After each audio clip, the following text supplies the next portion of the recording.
bass kind of leads the way and the guitar joins in a very sunny indie pop manner Hmm. with a promise of sunshine, optimism, and mildly broken hearts that only smart as long as the song lasts. Sometimes even less than that.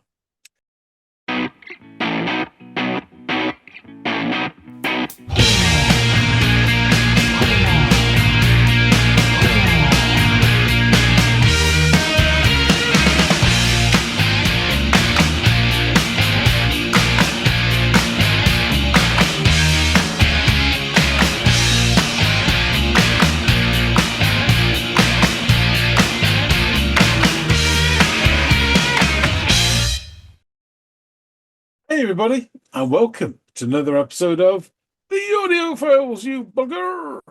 My name's John. His name is Andy. Hmm. I've been a drag racer on LSD, and I rode bare-assed on the top of the Sphinx. I even had a gorilla on the slopes of Kismet. And man, that was fun for a while, you bet. But more of that later. But first, we've got a track to listen to. Andy, what have you got in store for us today?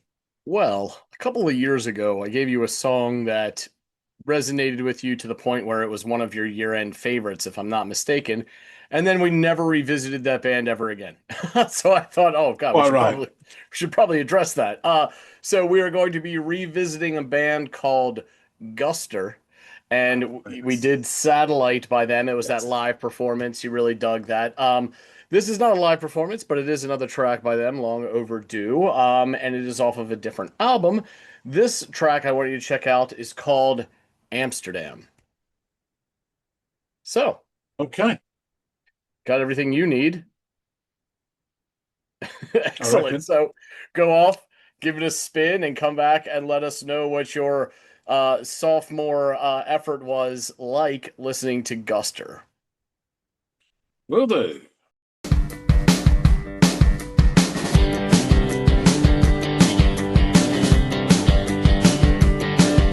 Threw away your greatest hits, you left them here the day you split.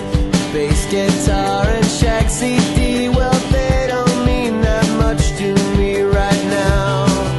I'm going through your things these days. I'm changing all my strings. Gotta write you a letter. Feels like a chorus. Just go back a bit before.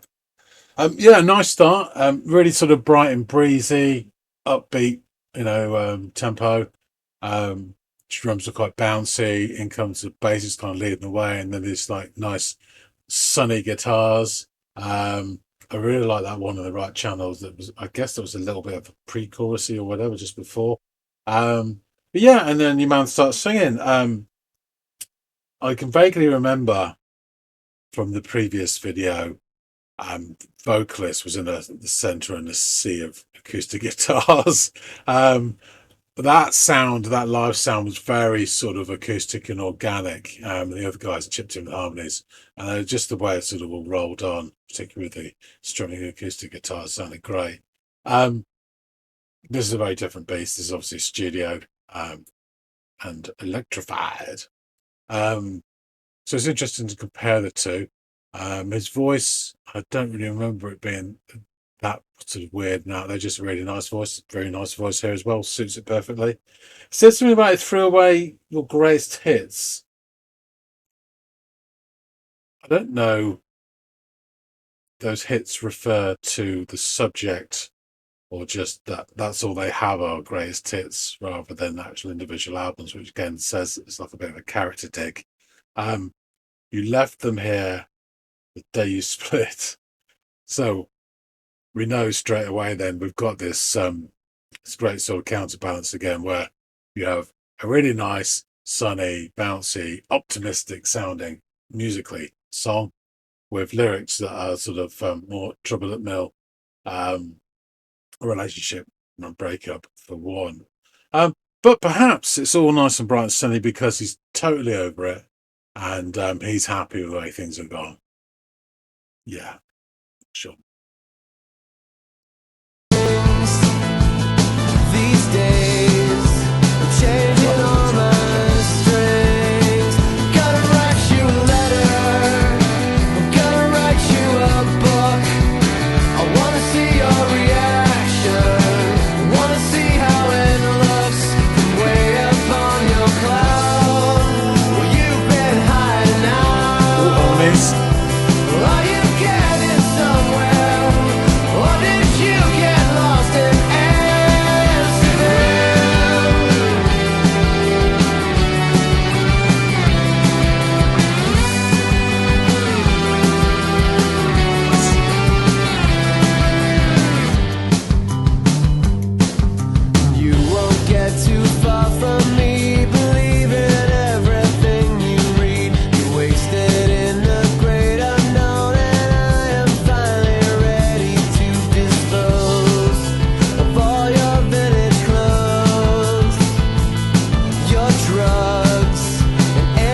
the next bit. But before I do, so the course is really nice and bright and breezy. The first bit I got down, I'm gonna write you a letter, I'm gonna write you a book.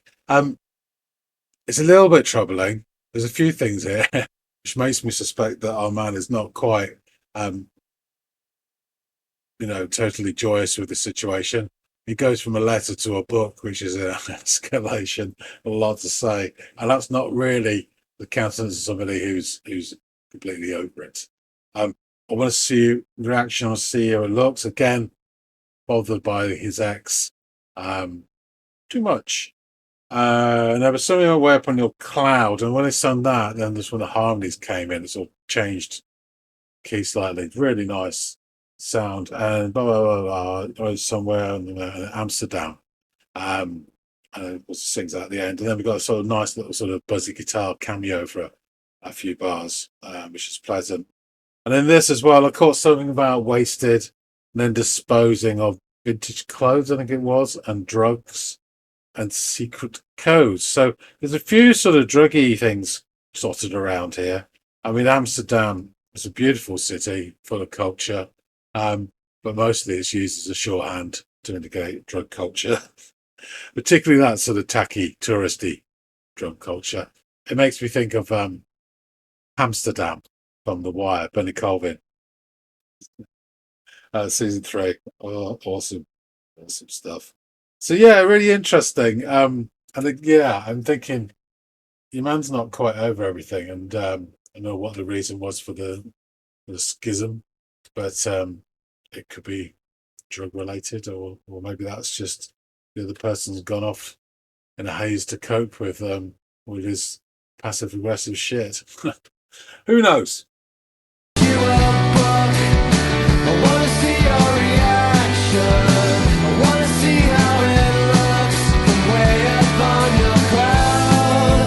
Well, you've been high enough, and all you get is somewhere. Or did you get lost in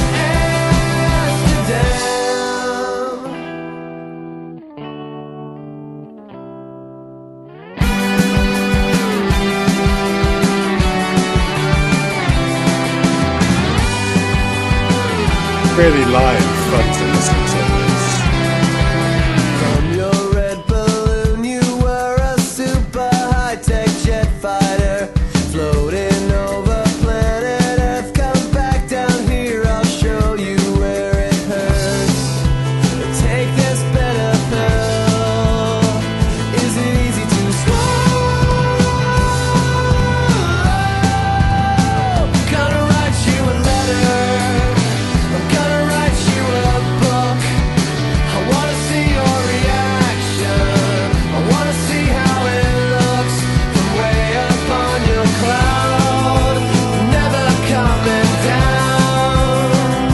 And all you get is somewhere. Or did you get lost in Amsterdam?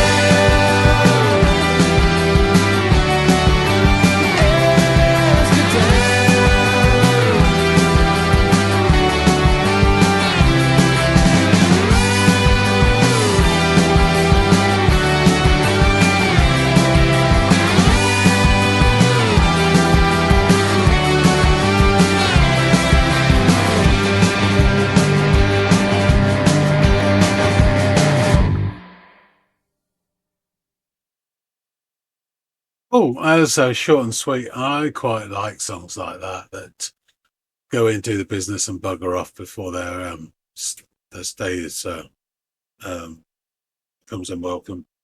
Yeah, really interesting. That sort of third verse went a bit weird.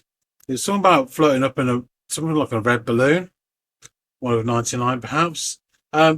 Super high tech jet fighter. How high were they? 8 miles perhaps? I don't know. And then something about coming back down and I'll show you where it hurts. It's a really odd phrase. I mean, does he need an anatomical doll to show where it hurts? I don't know. I was about to take this bitter pill. Oh, does it hurt to swallow? Yeah, these words are not a great look for the narrator. I think. But yeah, the overall, and then back in the chorus and a bit more of that sort of thrumming guitar at the end, really nice. A really pleasant indie pop song. You can't help but like it. Is it genre bending or groundbreaking or life changing? No. But is it something that you'll always listen to if it came on? Definitely. So yeah, really, really pleasant. I enjoyed it a lot. Um, I don't remember too much about Guster from the synopsis Andy gave before, so let's learn a bit more. Let's go back and chop it up with it. All right. Back from your trip to the red light district, how was Amsterdam? So the song starts with a bright drum beat, and then bass kind of leads the way, and the guitar joins in a very sunny indie pop manner, with a promise of sunshine, optimism, and mildly broken hearts that only smart as long as the song lasts. Sometimes even less than that. So in comes the singer, and he has that indie pop sound voice down pat. I vaguely remember the vocalist from the live performance. He was sort of center stage within a sea of acoustic guitars, and the others were all pitching in on harmonies, as I remember. I remember a decent voice, but nothing that stood out as being wildly weird or original, but just really good sound. And I think it was the overall groove, and there was an acoustic and organic beauty to the sound of that previous video, and this being a studio track and for the most part electrified, there's a very different beast. So it was very interesting to compare. His first line, I think, is I threw away your greatest hits. You left them here the day you split. It's interesting that in a couple of ways. So firstly, as we discussed many times on the channel, this appears to be another song where we have emotional irony. The musical countenance is bright and breezy, but the lyrics reflect a relationship that's broken down. Hurrah. Or perhaps the narrator is more than okay with this schism and hence the sunny tones. Or maybe not. So yeah, that I threw away your greatest hits is really interesting. I wonder if he's sort of implying that the subject of this song is the sort of person who only buys greatest hits albums, and it's all surface. As opposed to their own personal greatest hits, wherever they may be.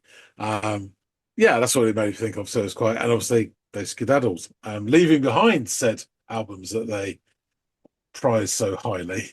You know what else I think? I think you're absolutely right. That's the first thing that we should naturally land on when you read a line like that. But I also feel like it could be this like double entendre where like they're also saying like I'm throwing away all of our best memories, like all those great things that you did for me or those times that we spent together thanks to you.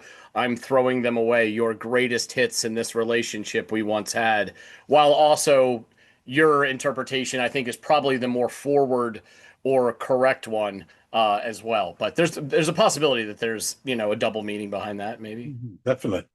So then the chorus hits. I'm going to write you a letter. I'm going to write you a book. I want to see your reaction. I want to see how it looks. Now, this is the first bit I got, and then I got the second bit of it later on. From way up on your cloud where you've been hiding, are you getting somewhere? Or did you get lost in Amsterdam? So there's a bit to unpack here for those first four lines. The transition from writing a letter to writing a book suggests he has plenty to say, more than plenty.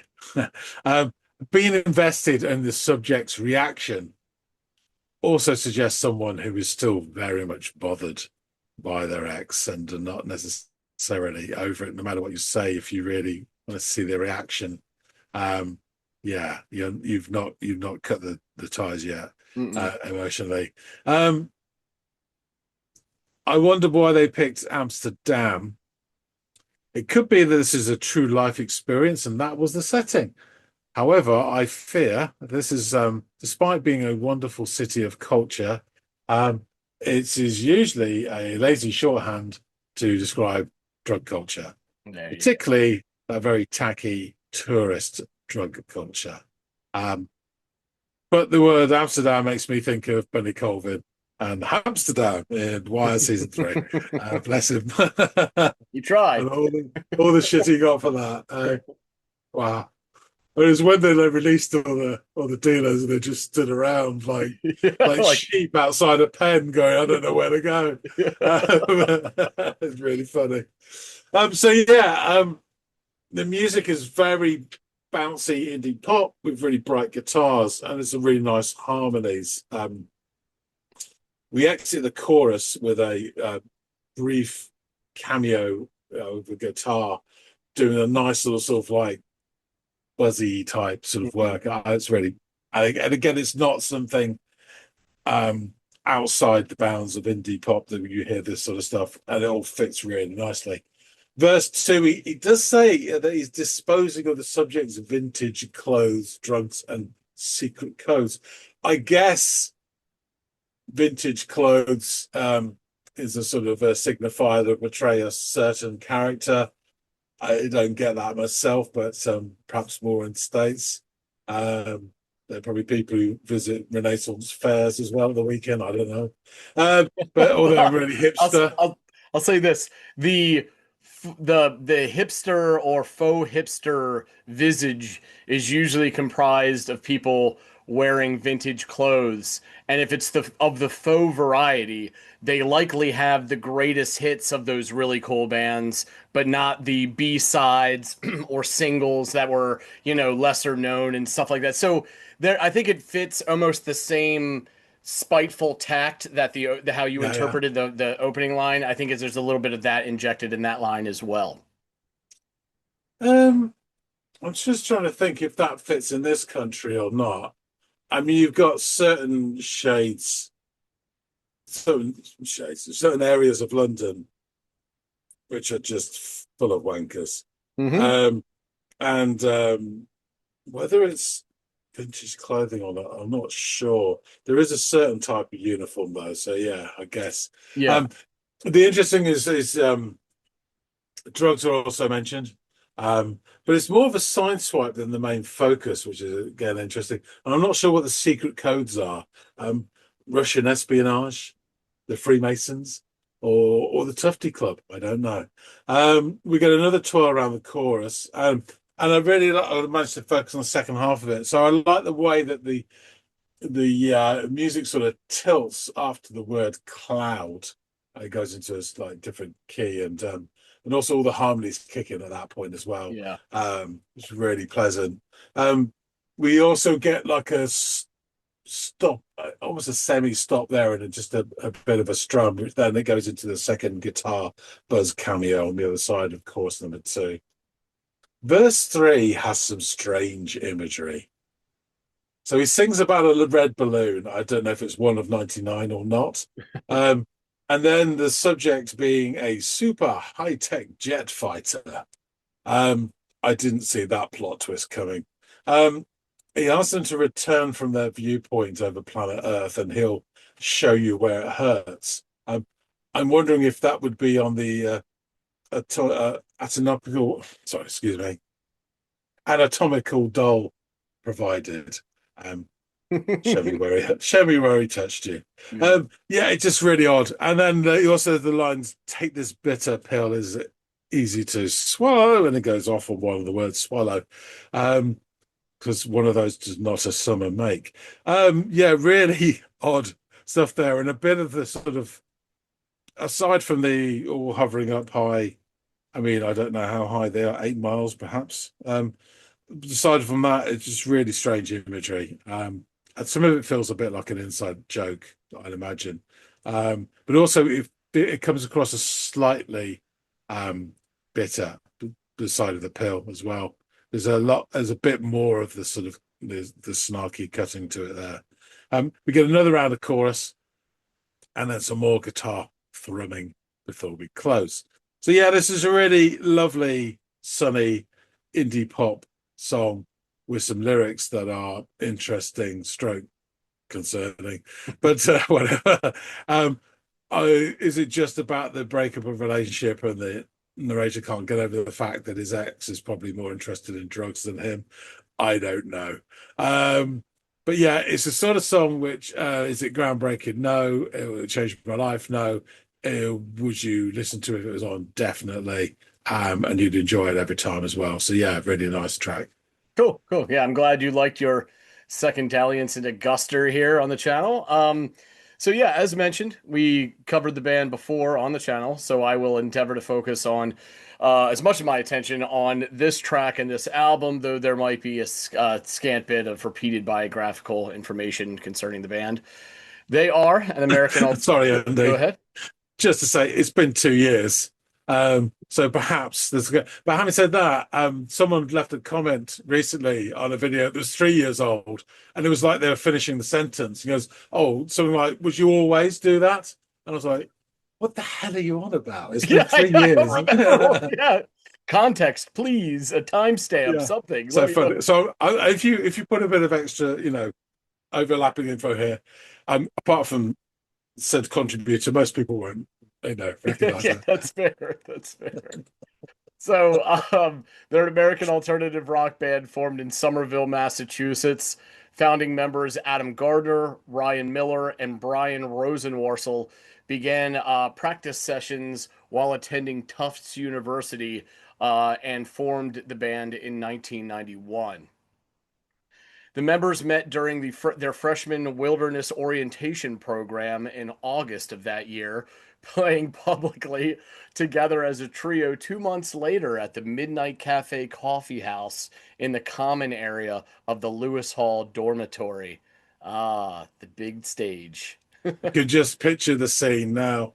Um, the three of them round the campfire with their guitars, and then suddenly everyone's gone to decide it's time to go to bed. Yeah, exactly. That's a little too weird. So the band stayed underground for its first two full-length albums, Parachute in 1994 and Goldfly in 1997. These albums helped establish the band as a favorite of the same 90s scene that became popular through bands such as the Dave Matthews Band, the Disco Biscuits, Mo, Fish, and Widespread Panic.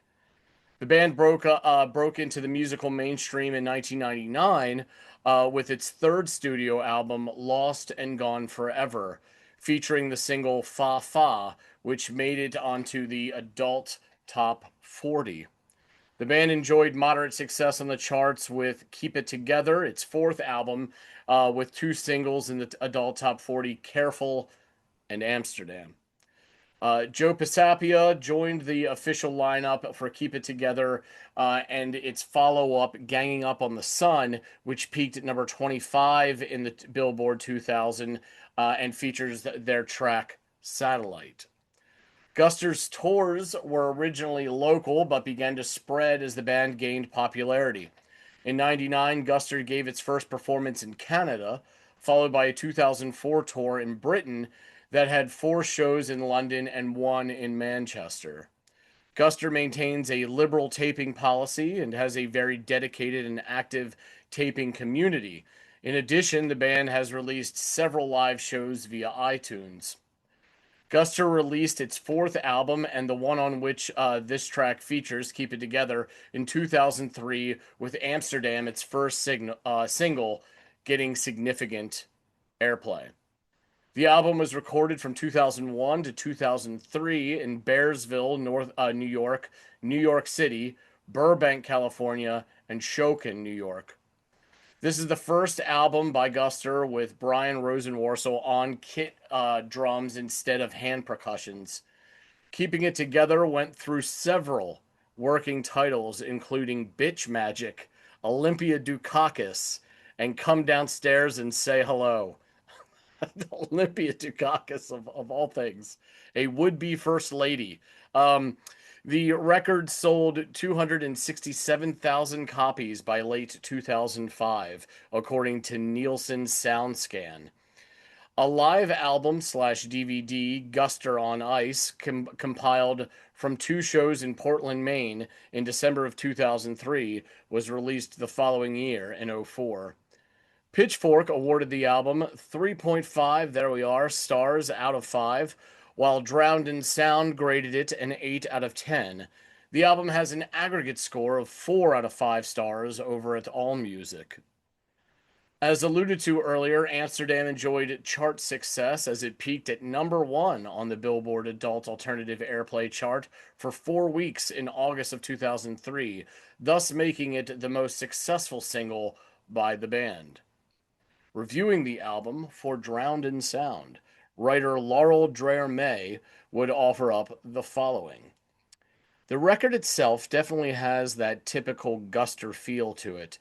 College radio-esque, fringing into alternative and bleeding into garage band rock pop. But at the same time, there's something different about it. Something not as catchy and sharp as Lost and Gone.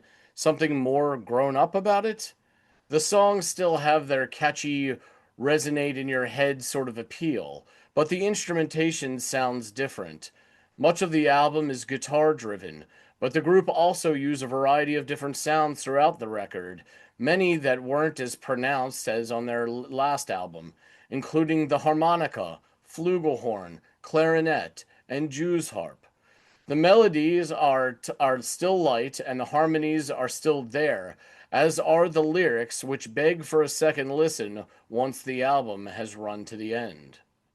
Celebrating the album's 20th anniversary, Jeremy Levine of Albumism would write of the album, going traditional, with 3 albums of chemistry and songwriting behind them, the band completely reinvented its sound and struck out for new directions. The results are undeniable. Backyard, Diane, Homecoming King, and Careful are a murderer's row of breezy indie pop bangers, which each one is as nimble and catchy as the one that came before it. Amsterdam is in a league of its own, a crisp heartbreak narrative over a bouncy pop hit, whose chorus's upward climb matches the speaker's desperation. So, alluded to those lyrics, let's jump in there.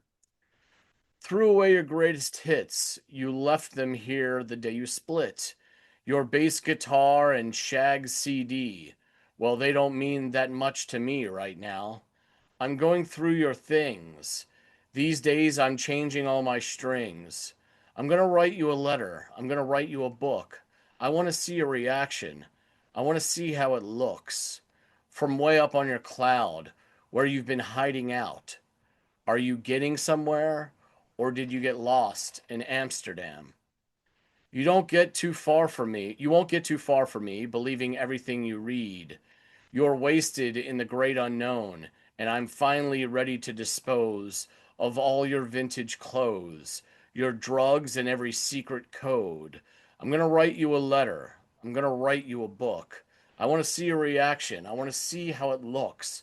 From way up on your cloud where you've been hiding out, are you getting somewhere, or or did you get lost in Amsterdam? From your red balloon, you were a super high-tech jet fighter floating over planet Earth. Come back down here. I'll show you where it hurts. Take this bitter pill. Is it easy to swallow? I'm going to write you a letter. I'm going to write you a book. I want to see your reaction. I want to see how it looks from way up on your cloud. You're never coming down. Are you getting somewhere now, or did you get lost in Amsterdam? So, Amsterdam, by Guster, explores the frustrations of watching a partner or loved one drift away into their own disconnected, delusional, or substance-fueled world. The song contrasts cheerful, upbeat music with cutting, bitter lyrics about ending a toxic relationship and calling someone back down to reality or sobriety. So, you were spot on in your assessment. It's kind of there to be gleaned, and I'm glad that you did, man. Fair enough. Yeah, exactly.